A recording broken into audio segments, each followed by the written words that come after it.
The man, kneeling with his gaskets tied and his hands tied, asks the mistress what she is doing. She was going to teach him something. This happened a few days ago. Floyd, Calabria. Everyone knew that the princess of the empire adored him. He is gifted in both the humanities and martial arts, and became the youngest commander in the entire history of the empire. As the only heir of his family, he is a member of an ideal bloodline, incomparable to other families. But still, even the ideal man whom everyone envy has flaws.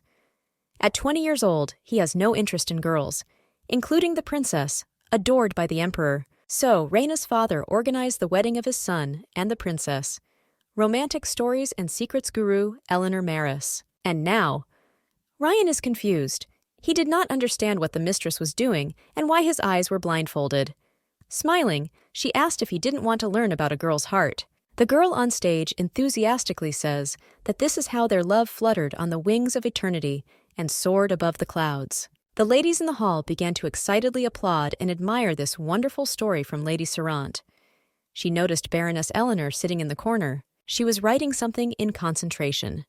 And the girl laughed, saying what kind of novel she had come up with that she was so zealously writing down every thought. Really, she overheard her wonderful story, and now she hastily redoes the disgrace that she herself prepared. Elanor stepped on the tablecloth, and a cup of sweets flew straight towards the talkative girl. She screamed indignantly, hinting at the high price of her dress. Elanor chuckled, asking what they should do now. A servant was already rushing towards them. He threw himself on the floor, saying that he would clean everything. Elanor handed him a handkerchief, offering him help. The servant, refusing, panicked.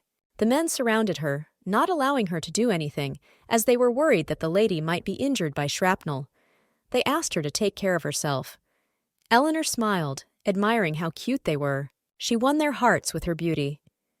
The lady was sorry to upset them, but her books were intended only for women's eyes.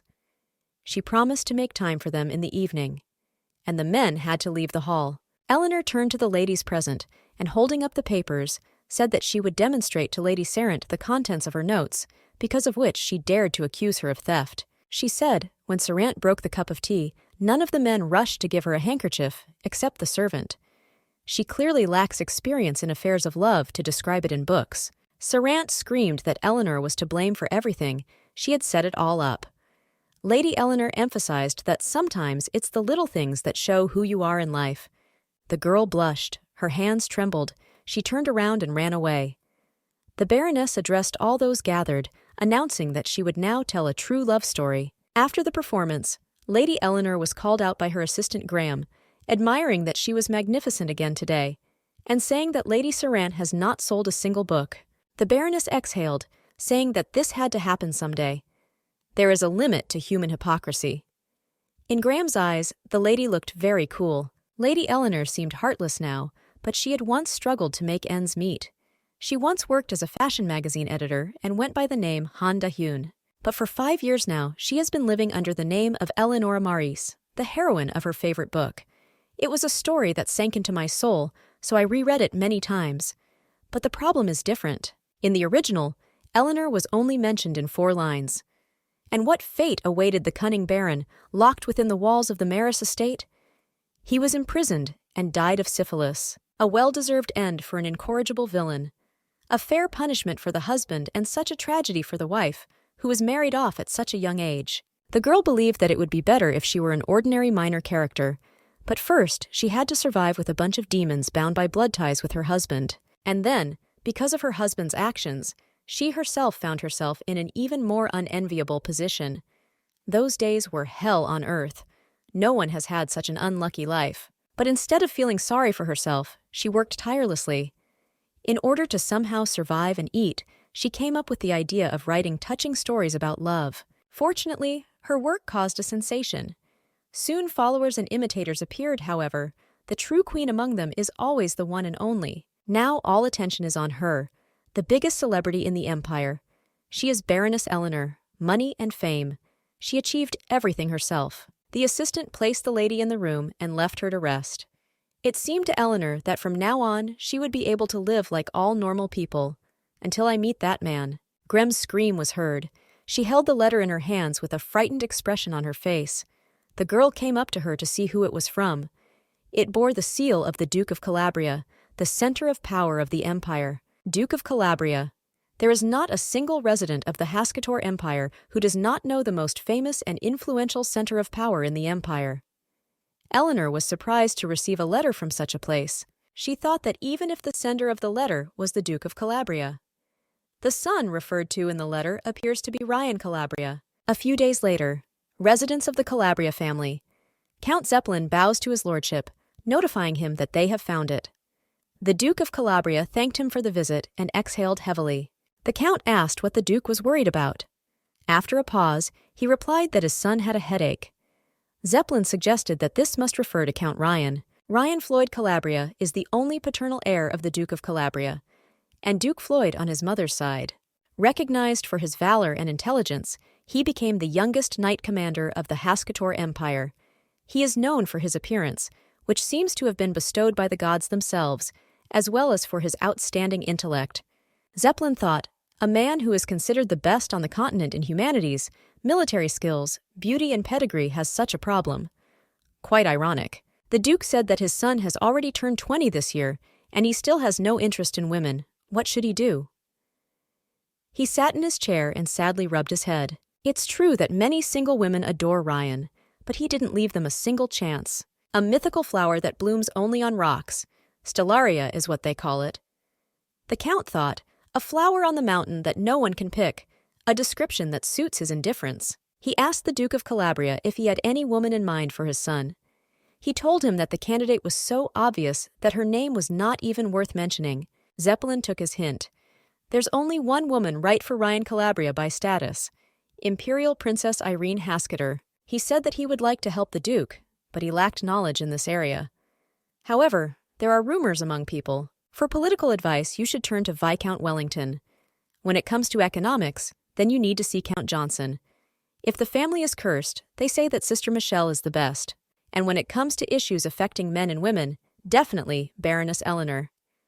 The Duke asked if Ryan would listen to a high society entertainer spreading rumors. Zeppelin replied that it depended on her abilities and whether she could turn the situation in their favor. Either way, they have nothing to lose. Elanor lay in bed thinking about the Duke's letter. There was one part to the original story. It was about a specialist who was brought in for Ryan, a man with no interest in the opposite sex. It looks like she got the offer because of her famous secret matchmaking skills. She didn't expect to be involved in an affair with the main character of the story. Everything would have been fine if she hadn't been asked to do something like that. The main character of the novel is Irene Hascator. She had a one-sided love for Ryan, but Ryan remained indifferent. After some time, Irene came up with a plan. Pretend that she spent the night with him. Seeing the princess crying with shame, Ryan, who has a strong sense of responsibility, proposes to her. Elanor believed that everything would go smoothly even without her intervention. She should refuse the request. No. If she manages to take advantage of the situation, she will be able to benefit herself. Even if she doesn't interfere, he will still propose to the princess. She decided to pretend to give dating advice without fanaticism, while killing time and making a profit. If this happens, she will receive the most powerful title she has ever had. Elanor thought if she published a book with a different title, it would become a bestseller. She heard the sound of her book selling like hotcakes, sitting on a pile of money with that story. The two main characters are the second most privileged nobles in the empire. No matter how successful she was, being a baroness meant being a lower-ranking noble. She would no longer have the chance to meet such an important figure with such power. And as someone who was reborn into the world of a novel, she wanted to see the face of the main character, to whom the author sings praises, at least once. She wasn't in a relationship anyway. Since she decided to live alone, she has stayed away from men. Elanor went out to clear her head on the balcony. If she marries again, this time to a nobleman, everything she has built will collapse. However, it would be nice to watch the main characters love each other. Elanor took up her pen and began to write a response to the Duke of Calabria. She was very honored that he invited her. If he sets a date, she agrees to come. Arriving at the place, Zeppelin did not greet the lady in the most hospitable manner, ordering her to pretend that she was there by chance. Elanor laughed artificially and assured his lordship that there was nothing to worry about. He added that they would be in big trouble if Ryan found out they were up to something. The girl giggled and confirmed that she understood everything. The Count suggested that the lady did not quite understand and emphasized that it was possible that she would be thrown out without saying a word. Elanor insisted that if she did not say anything unnecessary, she would not be discovered. Elanor made the most of her charms. The Count looked at her nervously and realized that she really did not understand anything. The girl thought that at this rate she would be exhausted before it all started. The Count took the lady to Ryan's private study room. She was very happy, believing that this room told them about his preferences. Taking a book from the shelf, she suggested, for example, this book. The man asked if this was just a guess. Elanor replied that she investigates her clients very carefully. She thought, what else would she not know about the main character of the novel, because she had read him so many times?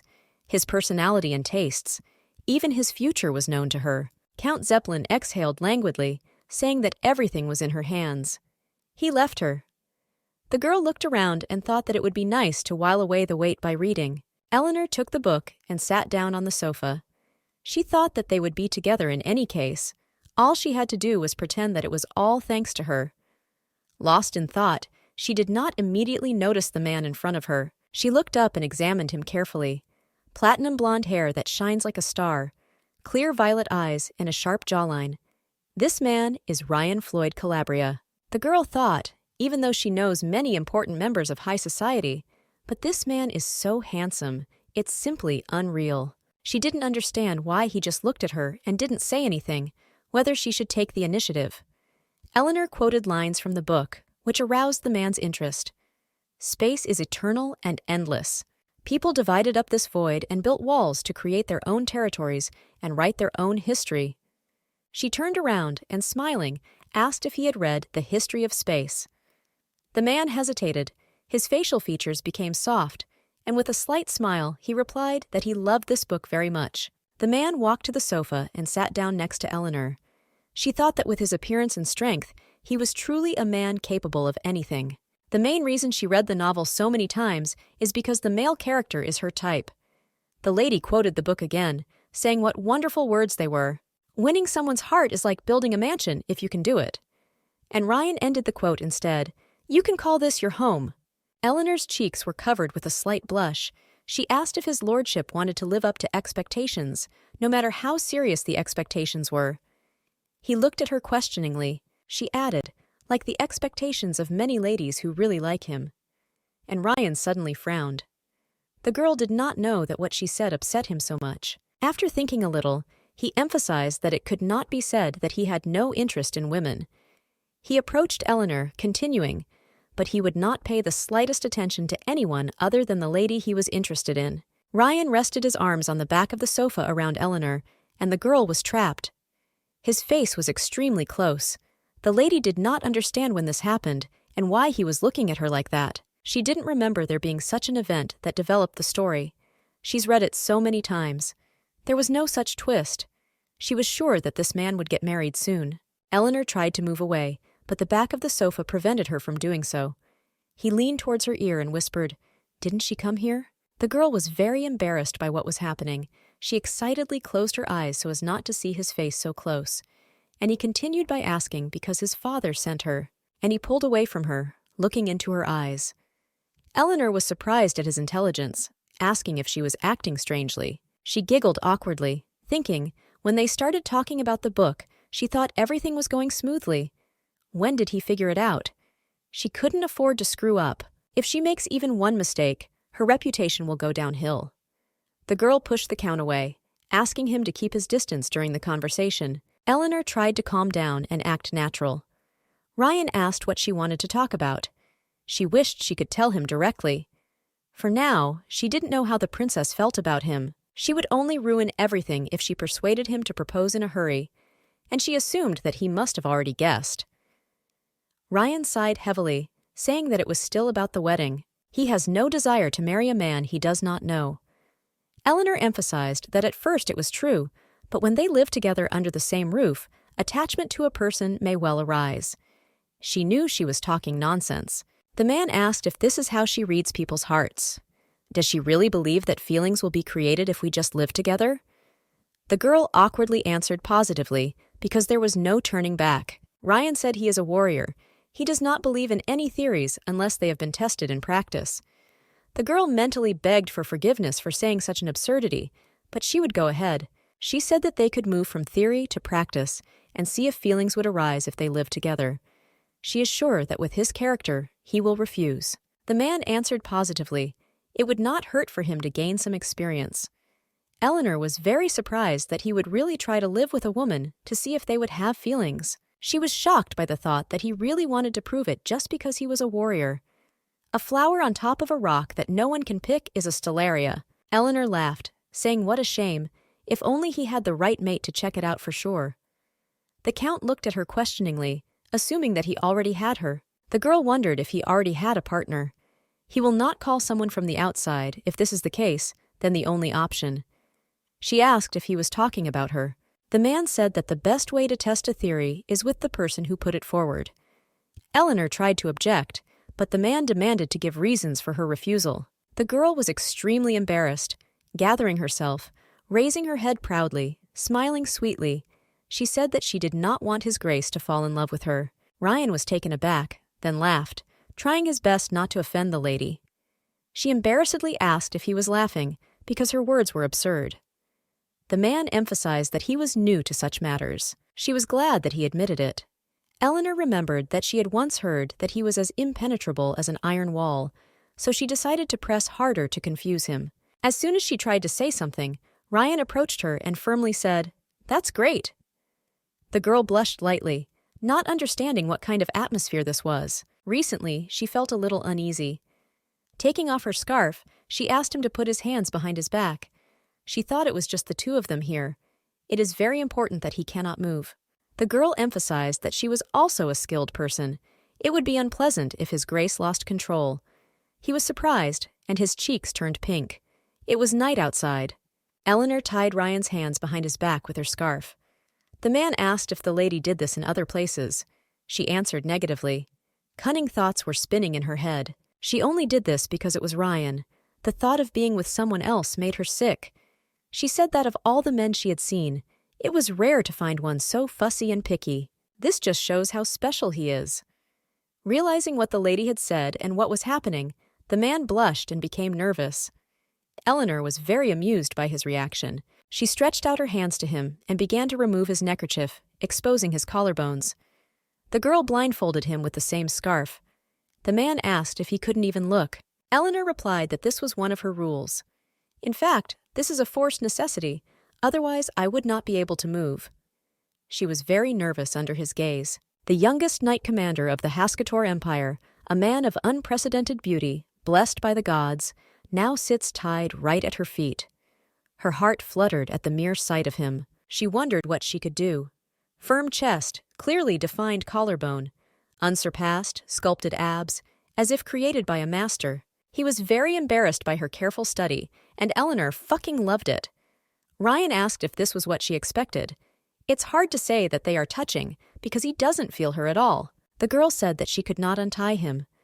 The Count replied that everything was fine and asked her to come closer to him. She wondered if she was doing the right thing. It's just the two of them here, and Ryan is immobilized. This is a big problem. He reached for her lips. The girl got excited and turned her face away. She believed that this was impossible. He whispered in her ear if she had ever been held captive. Elanor looked at him questioningly. The man took the scarf from his hands, grabbed the girl, and threw her onto the sofa. Saying that they are warriors, they undergo special training to escape if they are suddenly captured. Ryan took off the blindfold and looked intently at the girl. She was confused. She was worried that he was deliberately pretending to be tied up. He asked if she was scared. She just giggled excitedly. He leaned down and kissed her, telling her to relax. There was a knock on the door, notifying him that dinner was ready for his lordship. Elanor panicked. They couldn't be seen in that position. He shouted menacingly, ordering the servant to tell everyone. If even one soul dares to stagger near this room, he will lose his life. The frightened servant apologized and immediately left. Ryan looked at Elanor, pointing to the door behind him. He said that this was his room. The girl closed her eyes in embarrassment. He called her by name, although she did not remember introducing herself to him. She didn't think it would go this far. Elanor wondered what if he already had feelings for her. She hugged him and pulled him close. Morning. The ladies are riding in a carriage. Arriving at the place, they are met by the princess. She calls Bianchi, and the girl blushes. Running up to her, she happily took her hands and suggested that she quickly look at the dresses. Haskator Empire is Felicity, the world center of power and authority. Thousands of tourists visit this place every year. There is a birthday celebration in 3 days, so twice as many people have arrived. The young lady is the star of the celebration. Irene shows the dress to Biancasta, saying that it is in the spirit of Elanor, the latest trend. Waldheim silk and handmade lace are a treat for the eyes. The accompanying ladies admired his magnificence. The princess pulled back the fabric from another dress, saying that she would wear it, and asked how they liked it. Bianchi thought that even though it was the princess's birthday, the dresses she gave to her friends were much more luxurious. No matter how you look at it, this is a generous act. They will be wearing the same dresses, and none of them will stand out. Irene shared with her friends that she wanted to be incredibly beautiful at the celebration. The girls asked if this had anything to do with Earl Ryan attending the celebration, and the princess turned away embarrassedly, hiding her reddened face. She said even if he comes, will he talk to her? Irene asked Bianca's opinion. The girl replied that everything would be fine. Even if he doesn't talk to her now, sooner or later he will have to marry her. The girls were indignant. Biancasta realized that she had shaken too much and ran off to powder her nose. Running into the restroom, she sighed and slid down the door to the floor. The atmosphere seemed oppressive to her, because she didn't know how to communicate at all. She considered herself pathetic. With her head resting on her hands, folded on her knees, she thought how tired she was of this arrogant pack. 3 years have passed since Irene Haskator confessed her love, despite the fact that it came up at a tea party during a game of truth or dare. It was cruel. Almost everyone present likes the Count.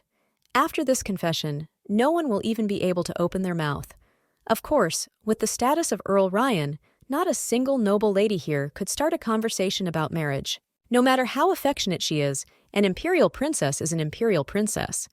There is a high probability that he will become the future husband of the princess, so no one would dare to admit their sympathy. Irene's timid confession forced all the other competitors to give up the fight. Biancasta told her closest friend about this and asked her to keep it a secret. This was her biggest mistake. While walking in the garden, she heard the girls discussing her interest in the Count and the fact that she had acted inappropriately with the princess. She was at a loss as to how they knew about everything. Among these ladies, there was a girl who, seeing Biancasta, immediately ran away. Their private conversation almost immediately sparked a ton of rumors. Her friend was with Her Highness and other ladies. She had no choice but to try to convince them. Everyone thought that she had betrayed Her Highness because she was blinded by jealousy. But this is not jealousy. She did not say such terrible things. Despite all the evil words, Her Highness Irene stood up for her, having said that Biancasta made a mistake, but she did not have any evil intentions. Biancasta was so scared, as if she had fallen into an endless trap. Everyone began to praise the princess. Charming and beautiful Irene. That sweet, innocent side of her is not something you can fake. Even when she gets angry, she still remains kind. And this side of her scares her. When everyone mocked Bianchi, Irene, like an angel, accepted her as a dear friend. The maid entered Bianchi's room, inviting her to look at the invitation from the princess. The girl sat on the bed with her head on her knees and asked him to leave him on a pile of previous invitations. The maids discussed how sorry they were for the princess because she was so worried about her mistress.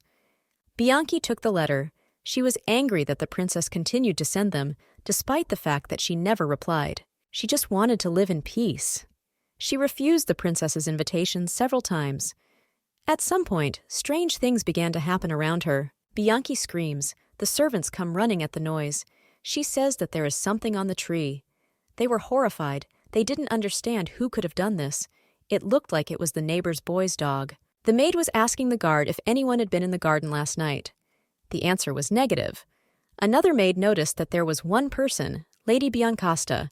The girl began to deny everything, saying that she only went out into the garden for a short time because she could not sleep, and immediately returned to the room. The servants looked at her in horror. She understood that they had already blamed her for everything, and this is not an isolated case.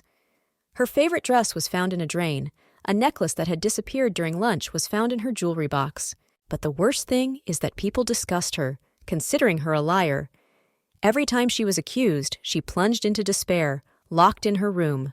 But one day, she found a letter from Irene on her table. Biancasta couldn't believe her eyes. She read it, and at the words, "Your friend, Irene Hascator," her hands trembled and she burst into tears. She wrote that she had heard about her difficulties, she prayed that they could meet, and she consoled Bianchi. Only then did Biancasta realize that many who stayed close to Irene ended up in tears. Everything that happened cannot be an accident. That's why everyone who went against her disappeared without a trace. It cannot be that everyone in the know, the authorities, and everyone in general were completely on her side. Parents said that if Biancasta did not behave modestly, she would be left without a head. At first glance, Irene did not seem involved in this. Anyone who dared to contradict her once soon lost everything. The princess pours tea. She looks around, and seeing Bianchi rejoices at her arrival. She took her hands, and smiling sweetly, demanded that she promise that she would never betray her.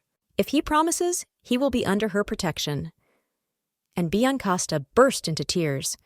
Irene said it so tenderly, and she agreed that she would never betray the princess. That promise turned into something she couldn't refuse. It became her shackles. Irene achieved what she wanted in any way. Apparently, the purpose of the birthday party was to win over Ryan Calabria. After all, then, her desire to possess the most adored person will be fulfilled.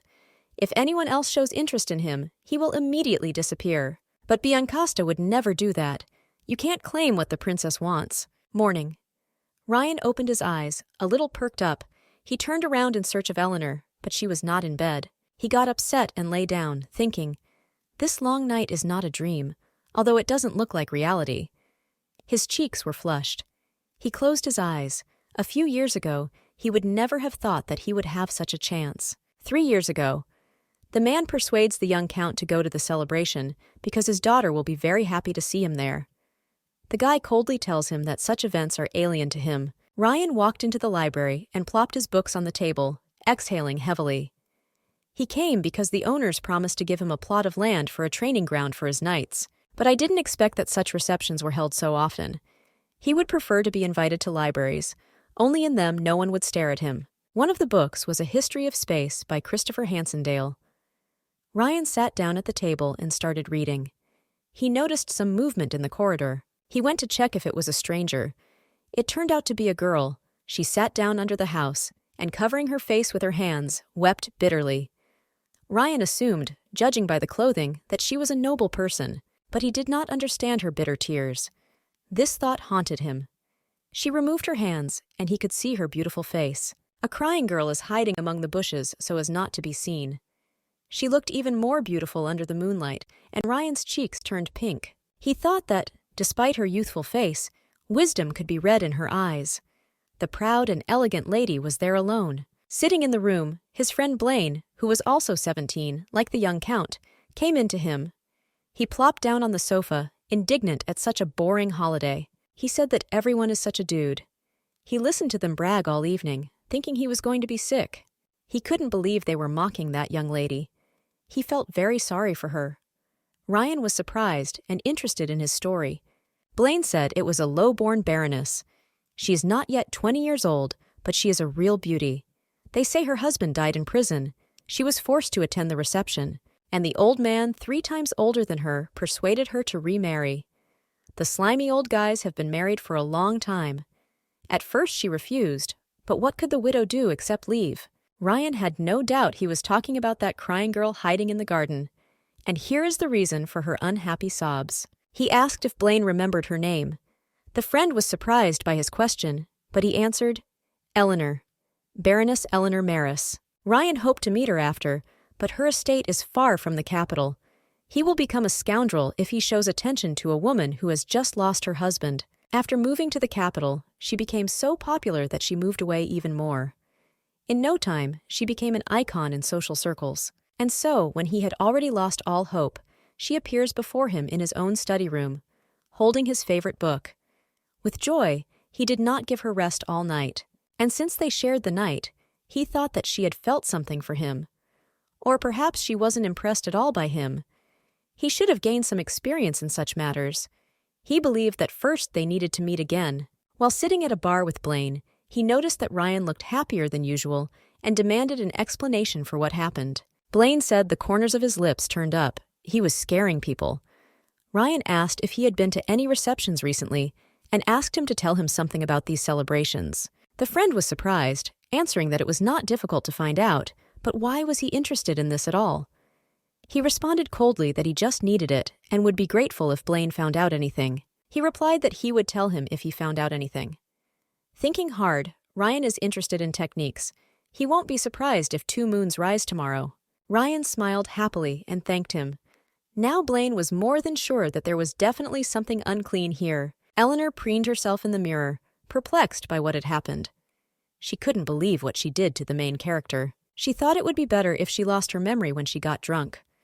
Calming herself, she believed that she would never meet Ryan again, so she could just forget. She convinced herself to forget about everything with all her might.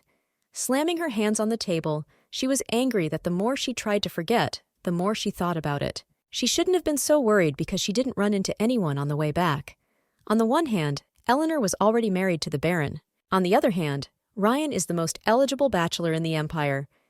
If she ran into someone while leaving his room, she would be judged, and she didn't even want to think about other terrible things. As long as she is silent, she has nothing to worry about.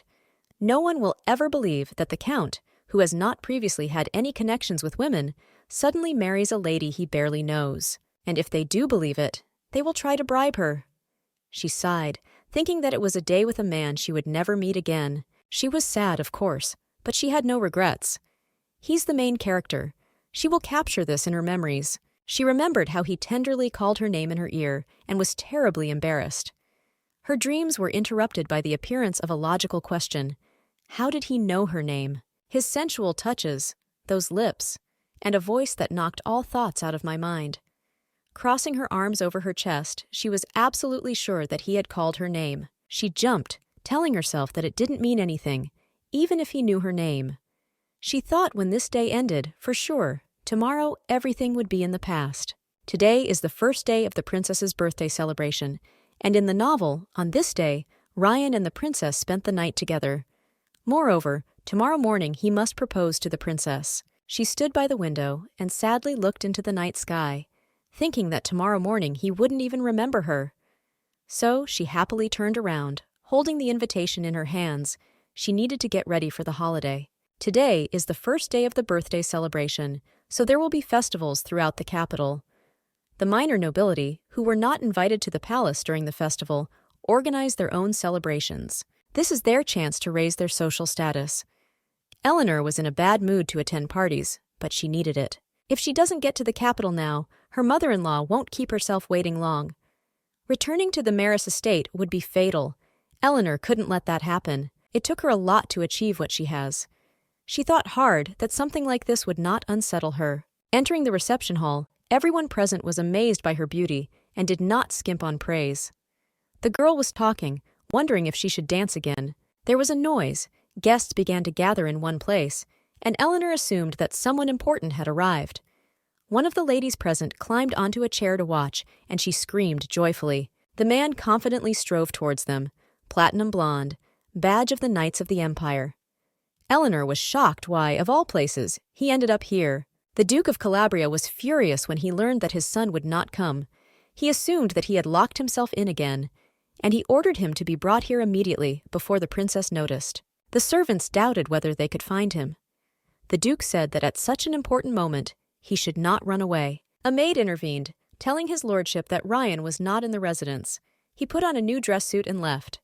Perhaps he himself went to the princess. She assumed kidnapping. The man shouted questioningly, "Who the hell could kidnap this monster?" The Duke was very angry at his son's act. He did not understand how he could do such a thing on the princess's birthday. He ordered the servants to split up and carefully examine every corner of the palace. The Duke, in his anger, thought that Ryan a brat who went somewhere in a new dress suit. If he's not in the palace, then for heaven's sake, what is he doing? Ryan approached Lady Elanor, extended his hand to her, and invited her to dance. The girl panicked. She urgently needed to do something before they all started staring at her. She replied that she was not feeling very well, so before the dance, could she ask for a private conversation outside? Ryan didn't dare resist such a beautiful lady. Going out into the garden, she excitedly asked him why he was here at this hour. Ryan asked to forgive him. He learned that Elanor would come to this event only late in the evening. She screamed that she meant why he wasn't at the celebration in the palace. Compared to the celebration in the imperial palace, this cannot even be called a pathetic parody. The girl suddenly had an idea and asked if he was looking for which party she was going to go to. The Count confirmed her guesses. She assumed that he had come to see her. Elanor asked how he knew her. The Count smiled, saying who knows, and asked her what she thought about it. The girl was confused. She shoved her hands into his chest, saying that he could not be here. He needed to hurry to the imperial palace. He didn't understand why. She asked what he would do when people found out what happened between them. He asked if she cared. The girl said that if he gets involved with someone like her, he will have problems. He took her hands and replied that it didn't matter. All this is an empty phrase for him. The girl was very surprised. Ryan continued. The only thing he cared about was that he fell in love with her that night. He raised her hand to his lips and kissed her tenderly, blushing. Elanor was very embarrassed and cried out that, to tell the truth, she didn't even like that book by Sir Christopher Hansendale. In fact, this is a lie. She read it until late at night and could not put it down. The girl screamed another ridiculous excuse. If he wants to be with her, he must give money. He was surprised. Elanor thought it worked, and she began to develop the topic, saying that she is a thoughtless spender, and she also has a mania for flirting with men.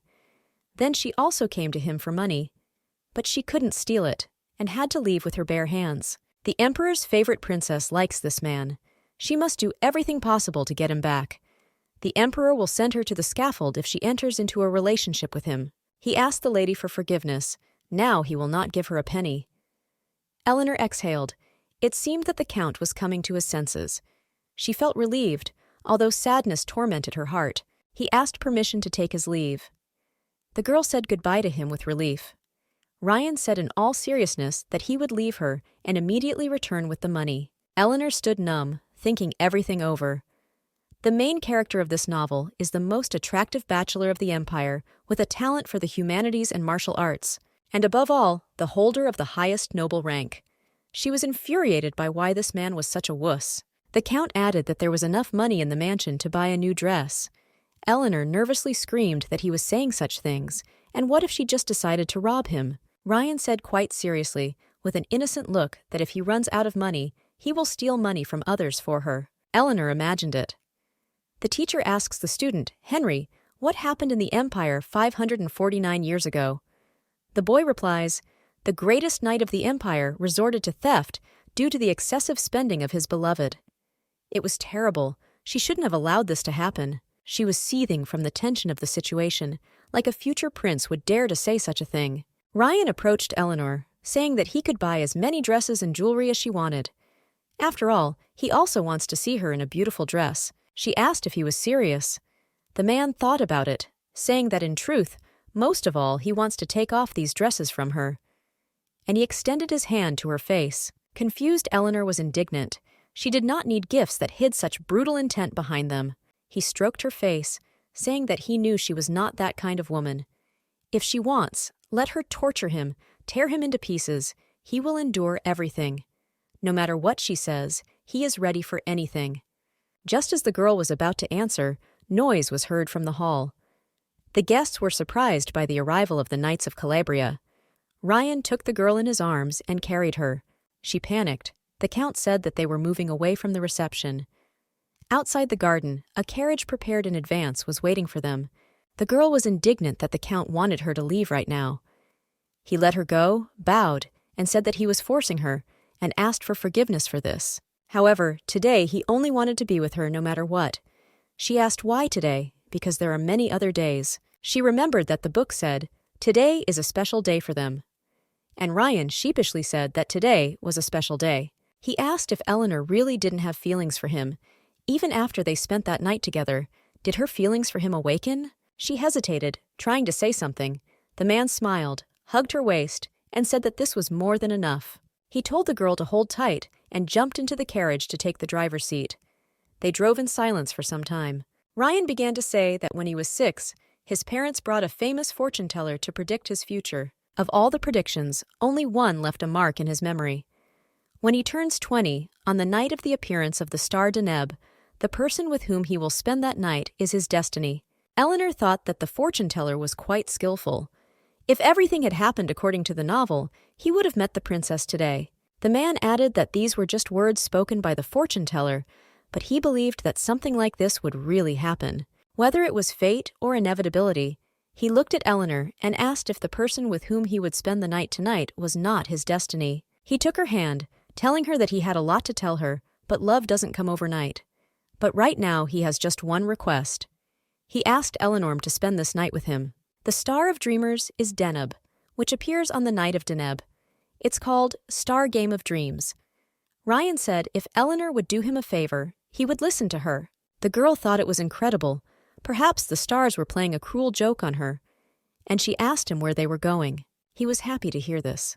They were heading to Floyd, the most beautiful castle in the Empire and a symbol of its blessing. True to its reputation as a symbol of prosperity, it was not founded by any of the 5 dukes. It comes from the surname of the Duke of Floyd, who acquired the title only through his wealth. In the novel, after marriage to the princess, the Duchy of Calabria receives a lot, but there was no talk about the property of Duke Floyd. Floyd is a place that only members of the Floyd family can visit. He led her to a luxurious room, which had only one large bed, and the lady said, "Well, in his mind, it's an official relationship." The man protested, emphasizing that he would be lying if he said he didn't want to, but he wasn't going to do anything if she didn't like it. Elanor thought about it. This could be dangerous. She doesn't know whether she'll lose it or not, but she doesn't want to sleep alone. Ryan offered to tie him up if the lady didn't trust him. She happily did this. Ryan reminded him that he could get out easily. The girl explained that this ribbon is a mark. If this ribbon is tied differently in the morning, they will never meet again. Ryan tensed. Elanor sat down on the bed, inviting him to sleep. Banquet. The lady asks the Duke of Lowen, holding his glass alone, what his sour look is, stating that he scared the whole people away. Claude Lewin is the new chancellor and head of the Duchy of Lewin, the head of the West. He replied that it was good that no one got involved. The lady sarcastically noted that if he was so unsociable, he could have stayed in his West. Minaj Avrot is the diplomatic leader and head of the Duchy of Avrot, the head of the East. Lowen replied that his feelings did not matter because it was his duty. If it weren't his responsibility, he wouldn't even set foot here. Minaj thought he still hated the Duke of Calabria. She said she had information he might find interesting. Why, he thought, the Duke of Calabria behaved like a twitchy dog. She pointed her finger at him. At this time, the Duke was vigorously discussing something with the servants. A man approached them, and placing his hand on her shoulder, asked if he could also hear the reason. Arthur Bormio is the administrator and head of the Duchy of Bormio, the head of the South. He added why the Duke of Calabria behaves this way. The lady replied that it was because his lordship did not come to his birthday party. Lowen guessed he was very busy. It can't be that he didn't come just like that. Arthur added that this reception was in honor of the princess's coming of age. The Count could not forget what it meant. Minaj felt like something was definitely wrong. Lowen asked if she had proof. She smiled, answering that it was a woman's intuition. Mr. Arthur stated that Duchess Avrot had good intuition, so they should have agreed. The guests discussed the Count's absence and the princess's behavior, which was unusual for her. The princess heard everything. Holding the cup in her hand, she would break her ear. Ryan looked at the sleeping woman Elanor. Her hair stretched beautifully all over the pillow. He sadly pressed his hands to his face, thinking how peacefully she was sleeping while he was going crazy here. She smiled in her sleep. He remembered their first meeting. Ryan lay down next to her, took a lock of her hair, and kissed her tenderly. Waking up, Elanor asked how Ryan slept. He rubbed his hands after removing the tapes, saying that he didn't even sleep a wink. She slept well, even though it was someone else's house. Noticing marks on his hands, the girl asked if she had really tightened it that much. Ryan said no. He was worried that he would break the tape if he didn't control the force. If it had been unbearable, he would have freed himself immediately. She awkwardly replied that she did not want to torture him. Ryan smiled, approached the lady, and took a feather from her head, saying that everything is fine, there is no need to be upset. If this is the price for a fateful night with her, then it is insignificant. He whispered her name and moved even closer. Elanor closed her eyes and then shoved her hands into his chest, saying that it was time to return. He begged her to stay a little longer. The girl said sharply, it seemed to her that the conversation was about one night. He grabbed her hand and asked her to listen to him before she left. Elanor would like a formal relationship. Without letting him finish, she, without turning around, replied that under no circumstances. No matter what he says, this will not happen. She thought she would be lying if she said she wasn't attracted to Ryan, but the reality is too cruel, even if she never met her husband. She is Baroness Maurice, and in a story where the princess is involved, the Duke will not allow us to have an official relationship. If they date, they will only bring pain to each other. He said in disappointment that he thought she had little feelings for him. She turned around and said that that's not the point. You need to think realistically. Ryan asked what if they couldn't meet again. She asked what he could offer to help her make a decision. If she is with him, she will lose her status and job. Moreover, his father will try to catch them by sending soldiers. Their relationship has no future. She's not going to risk everything for something outrageous. She pushed his hand away and walked away. Blaine scolded Ryan, saying what he had done and why he didn't come to the palace. Ryan lay on the sofa with a cup of tea and casually replied that a few days ago he announced that he would be taking a day off. His friend was indignant because this was not a service, but a banquet. He exhaled and asked Elanor. The Count replied that she had left. Blaine screamed, how could he let her go alone? What if his father decided to grab her? But Ryan assigned her an escort.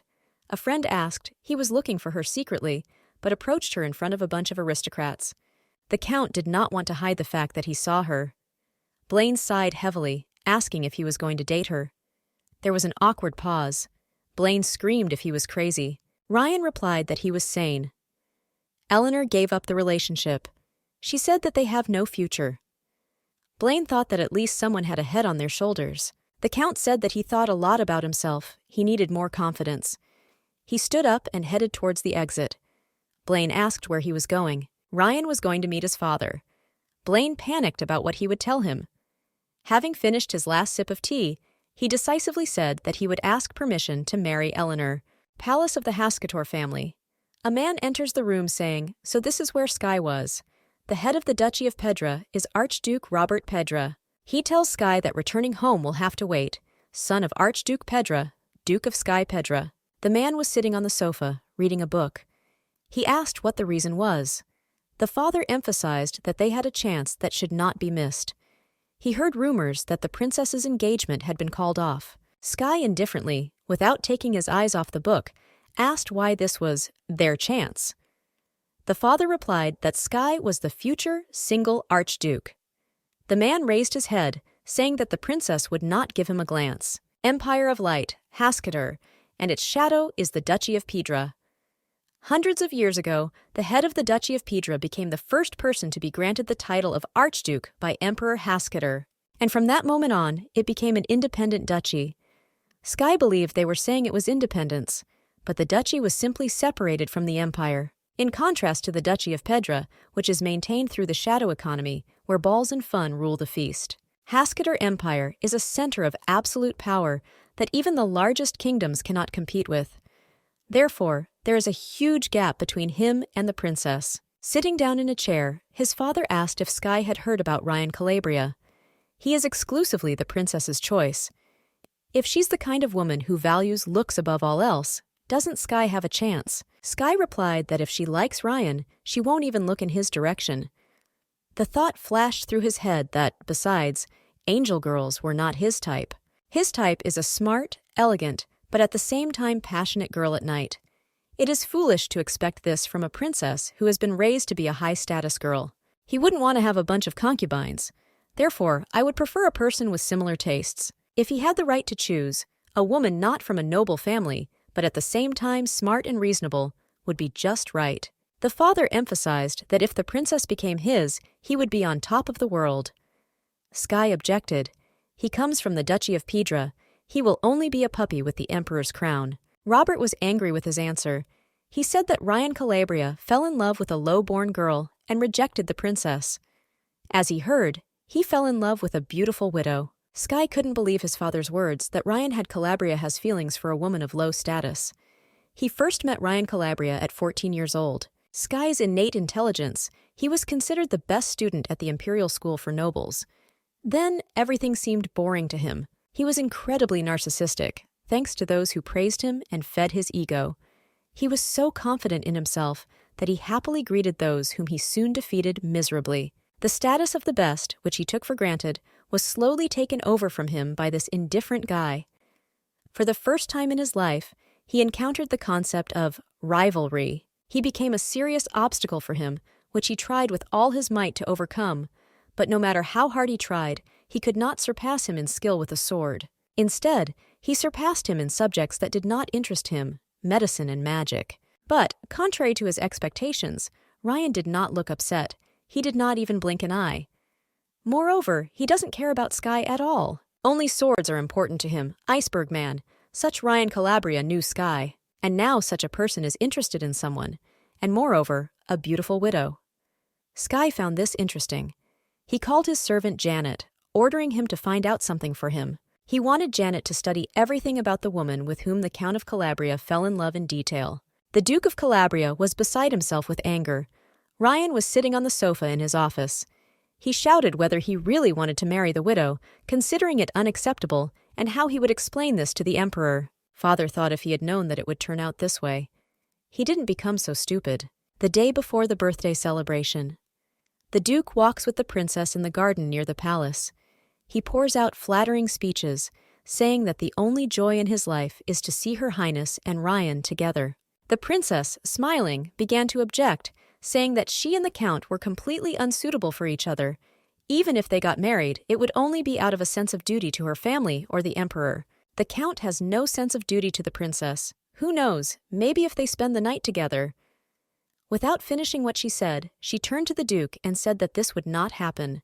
The Duke laughed, wondering if Ryan sneaked into Her Highness's room. What would she do then? The princess blushed, asking how she could want something like that. The Duke had the great idea to drug Ryan with sleeping pills and drop him off in the princess's room. Ryan has a strong sense of responsibility. So if he spends the night with the princess, he can't just turn his back on her.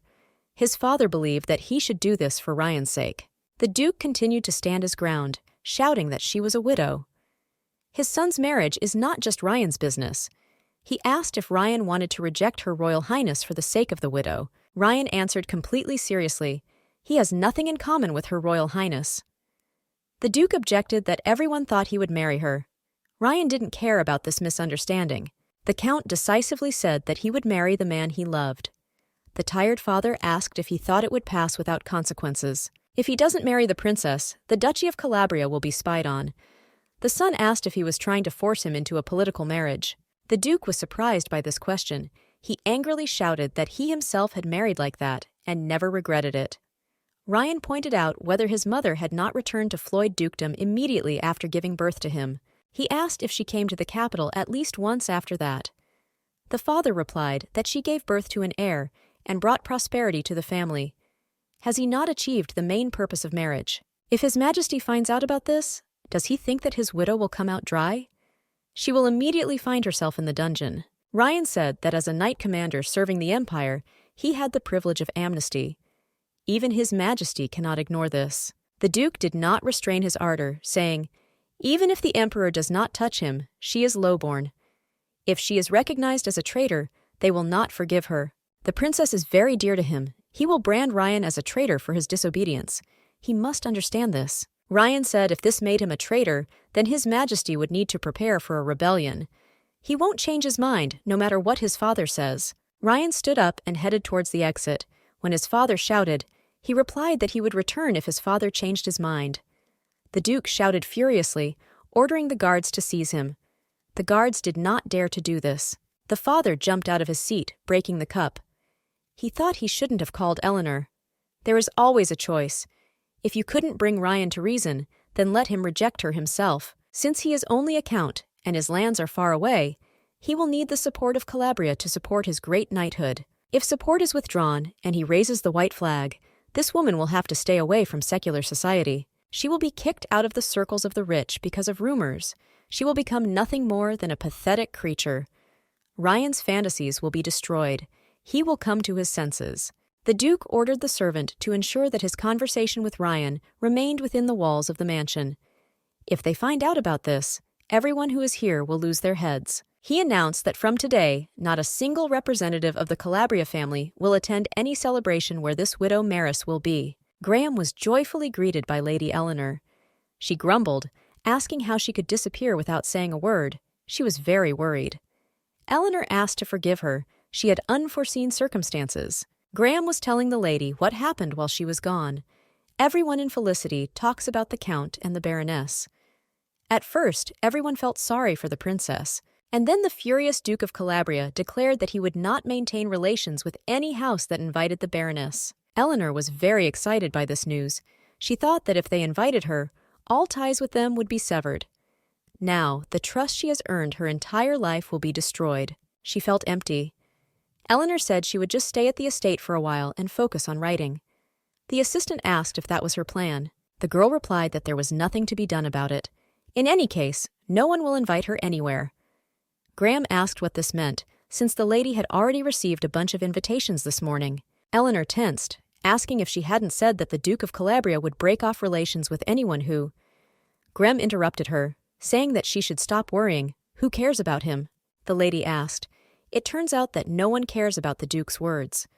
The assistant replied that at first, everyone was a little doubtful, but as soon as one person sent an invitation, everyone else joined in too. Although they are an influential duchy, you cannot make everyone your enemy. They are all interested in learning about the story of Elanor. Graham said enthusiastically that even the Marchioness of Lightrail sent an invitation. She thought it was amazing. There was no end to Eleanor's satisfaction. The lady said that apparently she has no choice but to grab the chance while she has one. She thought that if she didn't tell her first that their relationship was over, then her life might be in danger. Graham excitedly asked if the lady was going to the party. She responded positively, asking to send a letter to the publisher and say that she would pay them twice as much if they made a larger print run. Now that Elanor has rejected Ryan, there is no one to protect her. If she wants to save her life, she needs to moderate the princess's anger until Her Highness and Ryan are safely together. A crisis can be turned into a real opportunity. She considered herself lucky that fate had brought her together with someone she should not have met. The lady sat down at the table and picked up a pen. Now she should get back to business and focus on her original goal. Elanor decided from that moment on she would never contact any man again. The princess was cutting roses in the garden. She was angry, believing that she had never been humiliated like that before. She kept wondering how Lady Elanor dared to spoil the banquet and encroach on her fiancé. Where did she even come from? The princess remembered how that evening the ladies admired Baroness Elanor, and this angered her even more. She believed that she could not allow her to do whatever she wanted. She was interrupted by a servant, notifying her of the young mistress's arrival. She pulled herself together and turned to the maid with a smile, saying that she had personally cut the roses and wanted to give them to the guests. Who will come to the next celebration? The maid smiled, comparing her ladyship to an angel. Irene asked if Biancasta had arrived. The maid answered positively. She ordered to notify them that she would arrive soon.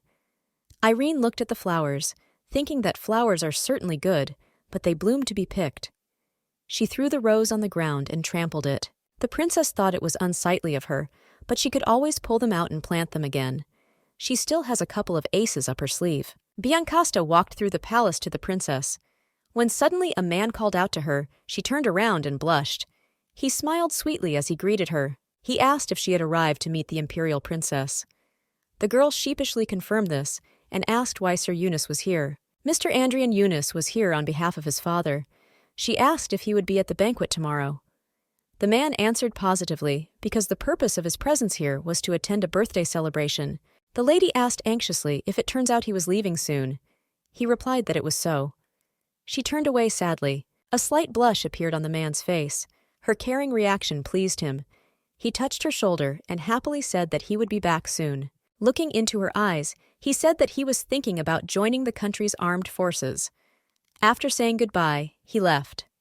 Biancasta looked after him and thought, Adrian is really very kind. She met him for the first time at a birthday banquet, but he had no aversion to her.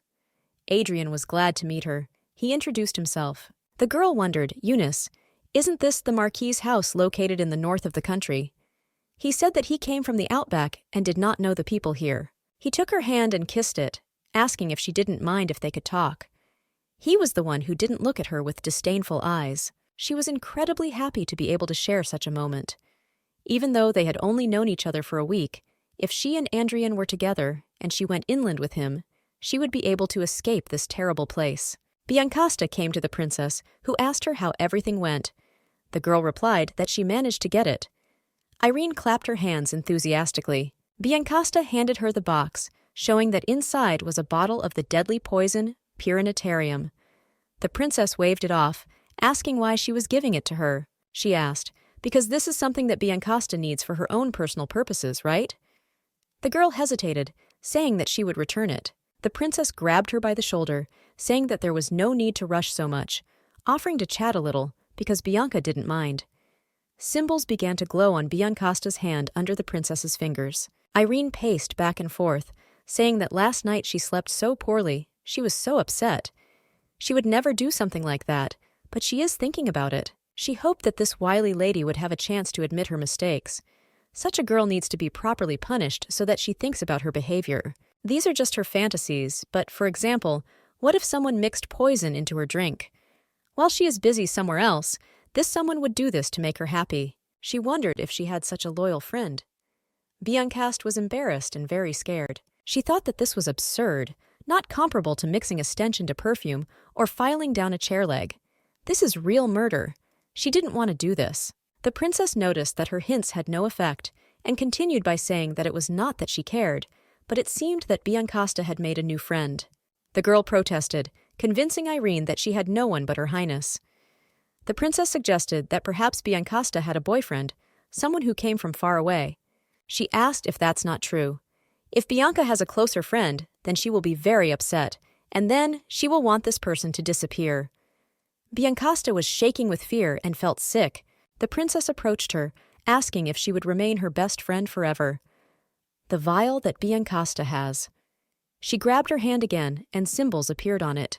Irene continued saying, "And what she does in the future will all remain a secret."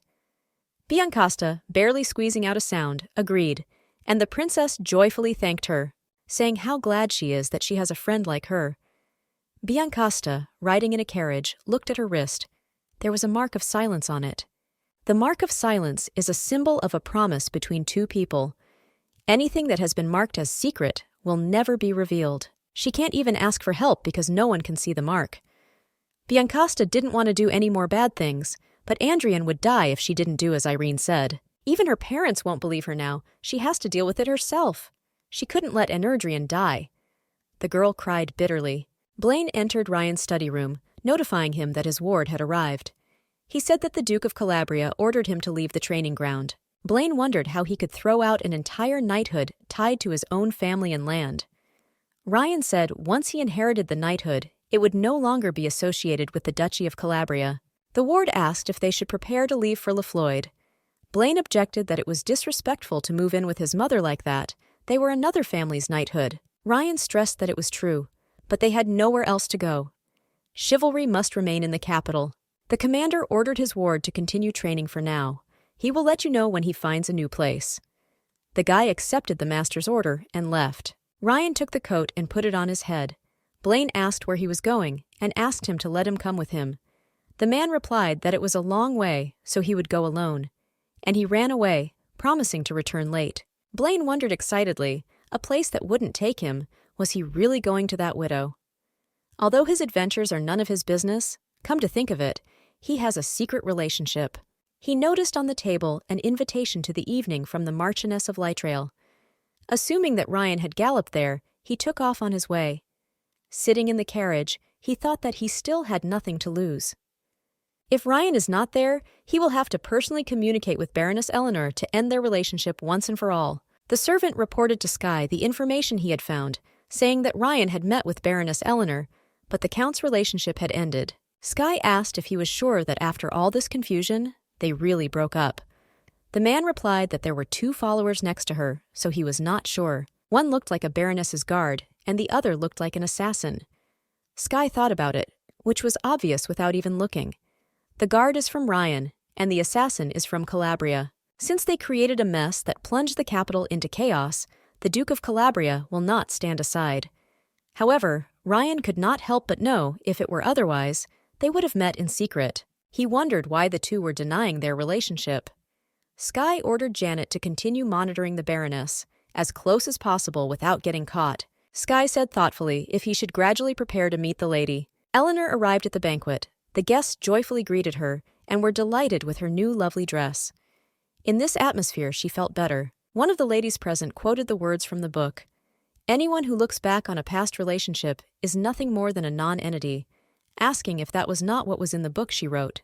The ladies gossiped, saying that the lady looked so pathetic, clinging to someone with whom she spent only one night. Thinking you're an expert on women when they're all disposable. Count Calabria probably doesn't even remember her name. Blaine noticed all this commotion and was outraged by their words, because Ryan even wanted to marry Elanor. The girl sadly lowered her head, saying that everything is true. As the lady said, it is easy to forget. Pausing for drama, she added, as did her new book. The guests laughed. Elanor turned around, urging her guests to listen. She prepared a gift for them in honor of Felicity's greatest anniversary. This is luxurious champagne from the Duchy of Piedra and the Clea Orchestra. Holding the glass in his hand, Blaine thought, expensive champagne, the famous Clay Orchestra. She definitely has connections, like a socialite. He noticed a solitary lady entering the terrace and took the chance to strike up a conversation. He asked why Ryan didn't tell her how he truly felt. Elanor turned around questioningly. The man introduced himself as Viscount Blaine of Canterbury. The lady thought he was known to be Ryan's only friend and asked if he really had to say those words. The man suggested that if he spoke, then something like what happened earlier would not happen again. Elanor thanked him for his concern, adding that if the fact that she had rejected the Count spread, it would only make things worse for him. Blaine was surprised by her words and asked if she had rejected Ryan. She simply believed that she should be respectful of the Count's sincerity. The man scratched his head, thinking that he wanted to say a few words to her, but after hearing what she did for Ryan, he had nothing to add. There was a noise. Elanor assumed that someone had come. Blaine was sure it wasn't Ryan. Opening the terrace door, they saw Skye Pedro. He said happily, so that's where the main character of the rumors was. He introduced himself to the lady.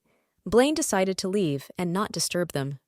Skye took Elanor by the hand, saying that it was an honor for him to meet her, and kissed her.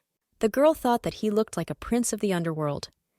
She is sure that he is as dangerous as he is attractive, just like in the rumors. But his eyes looking at her do not smile, not even slightly. She wanted to leave as soon as the time came. Elanor invited the man to go out onto the terrace to get some fresh air. He refused, saying he would go outside to talk to her. The lady looked at him questioningly. He said that he had heard that she and the Count of Calabria slept together. He wondered if it was true. She turned away, saying people wouldn't talk about it if it were a lie. He was surprised that a smart count could participate in something like this. He came closer to Elanor and said that he was not interested in their story, but in her. He wanted to talk to her and asked her to give him time. Elanor thought it looked a little dangerous, but that didn't mean she could turn down an invitation from a high-ranking noble. Just as she wanted to gently refuse the Duke, the doors opened, and Biancasta addressed her, holding a glass in her hands. She was sorry for interrupting their conversation. The girl emphasized that she had been a fan of the Baroness for a very long time. She looked tense. She asked if Elanor would refuse to accept a glass of wine from her. The Baroness happily rushed to the girl, being very grateful to her, taking the glass and touching it with her lips. Biancasta asked her to wait. Tears rolled into her eyes. Biancasta looked at her in horror, asking if she was okay. The Baroness left the terrace, and the ladies were glad, especially Sarant, who did not miss the opportunity to tease the lady. She asked who this girl was. Could it be her new friend? Elanor covered her with herself, saying that she was a fan of her book, and Sarant should not interfere with her. Sarant chuckled. She said she was wondering who the fan was, but she turned out to be perfect for the Baroness. Elanor didn't understand why she said that. The girl turned around and announced to the guests that Lady Weiss was a fan of the Baroness. Elanor realized with horror that this girl was Biancasta Weiss.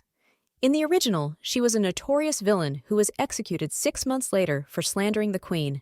Attending lavish parties that only those close to the princess attended, she was a guest who could not be seen at any other function because Weiss never left her home. Elanor had heard that she had a bad reputation, but it was impossible to assume that a girl so young was a villain. Sarant pointed to the Baroness's glass. Having said that if this wine is from a fan, then the lady should drink it all, pointing out that Biancasta looked like she was about to cry. Elanor didn't know what she should do. She didn't understand anything, but she had a feeling that she shouldn't have drunk this wine. Sky came out from the terrace, telling the lady that he never heard her answer to his question asked earlier. If she agrees, he would like to invite her tonight. The ladies were shocked by what was happening. He walked up to Elanor, grabbed her by the waist, and asked if she had plans after the banquet.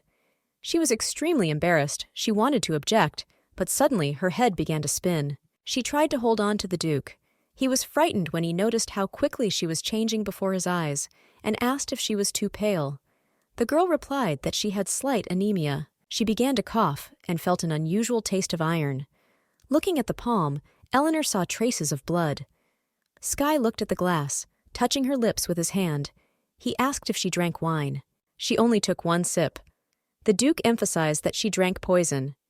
Elanor became angry with Biancasta, but she did not understand if she had added poison to the wine, why she was trying to stop her. The Duke couldn't leave her in this state, so he apologized and took her in his arms. He asked Lady Lytrell for an apology, explaining that the Baroness was drunk and they were forced to leave first. The Marchioness offered to prepare a guest room, but the Duke refused her. He planned to spend the night with the Baroness. Elanor tried to stop him, but was powerless. He considered this the right decision, because there was no one better than him. His narcissism irritated Elanor, but he spoke the truth. Sky Pedra is the heir to the Duchy of Pedra, but at the same time a world-famous herbalist and an unsurpassed sorcerer whom no one can keep up with. He is the most suitable in this situation. She squeezed his shirt approvingly. The Duke smiled and promised the guest to take care of her and left. Blaine was shocked by her action. He thought she had an insignificant past, but she was a smart woman, and besides, she was not indifferent to Ryan. He almost believed that he was opposed to the great woman, but to leave in Sky's arms like that, he should have told Ryan everything. Arriving in the Duchy of Calabria, the butler notified him that Ryan had not yet returned. Blaine jumped out into the yard and demanded that the knight protecting Ryan come out immediately. The knight didn't respond to his cries, but Blaine didn't give up. As soon as he said that he had information for Ryan, the knight came out to him. He asked if he saw what happened in the banquet hall and if he told Ryan about it. The knight replied that his orders were to accompany her and not to pursue her. He demanded that the knight tell him where Ryan was, because he could not allow him to propose to a woman who had gone to sleep with another man. He screamed that Ryan would be hurt if they left things as they were. The knight became nervous, answering that the gentleman was now at the auction house in Palisandrovsky Park. Rosewood Park is an imperial auction house where you can sell anything. This is where criminals in debt are robbed of their funds. You can buy anything there at affordable prices, so this place has become popular. The only drawback was its location in the far part of the capital, due to which the journey by horse took several hours. Blaine asked the knight why he went so far. He replied that Mr. Ryan was invited to tomorrow's auction. Blaine thought that tomorrow was the last day of the celebration, and he had no choice. He would take her himself. Ryan sits in the auction hall. Blaine sneaks up to him, but the Count does not allow him to say a word, because the presenter announces the next interesting lot. Hotel Sankaroon with all equipment.